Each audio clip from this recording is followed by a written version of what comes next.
आता रोहित शेट्टींची जे काही फिल्म मारिया फिल्म होती त्याच्यामध्ये, त्यानंतर त्यात एक छोटीशी भूमिका होती तुमची खरं तर, पण ती एक लक्षात राहण्यासारखी होती.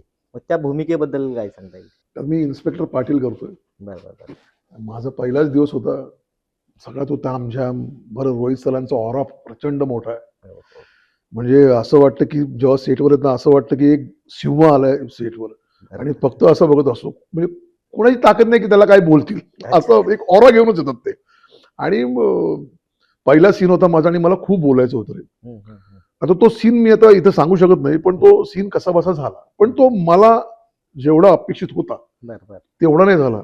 आणि मी थोडं नर्वस झालो की नाही यार, उतना अच्छा नाही हुआ है अपना वगैरे वगैरे. म्हणजे इतक्या वर्षाचा सगळा अनुभव लावून लावून. आणि काय होतं, इन्फॉर्मेशन जी लाईन्स असतात ते तुला पाठच करावी लागतात. म्हणजे काही ट्रेनची नावं असेल, 5-7 ट्रेनची नावं किंवा काही व्यक्तींची नावं, तर ती कधी कधी लक्षात राहत नाही. हा प्रॉब्लेम येतो. वाक्य तुझं लक्षात राहतं पण ती नावं लक्षात राहत नाहीत. आणि तो सीन झाला आणि मी नर्वस झालो. आणि मग संध्याकाळी पुन्हा एक सीन होता. तो सीन असा वन टेक झाला.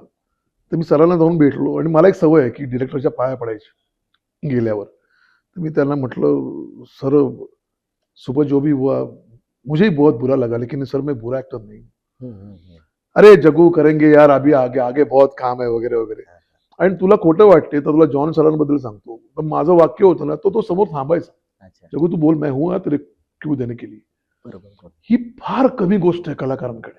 आजकाल काय होतं माहितीये, सीन केला तो कलाकार निघून जातो, हा इकडे निघून जातो, क्लोज घेतो, कॅमेरावाला आपला कॅमेरा समोर असतो. पण त्याची जी जेन्युइन, आता मी हैदराबादला शूटिंग केलं ना, तर आम्ही इथे बसलो होतो. साधारण तुला सांगतो एक 100-200 फूट बसलो होतो आम्ही. आणि रोहित सर आणि जॉन सर बोलत होते. आणि रोहित सर गेले, जॉन सर आमचं, जॉन सर तिथून आमच्याकडे आले चालत, मग गप्पा टप्पा मारल्या वगैरे वगैरे. तोच मला म्हणाला कि जगू यार, हम फिल्म कर रहे हैं, तू जा ऑफिस में और मिल, वहां डायरेक्टर है, बात कर ले.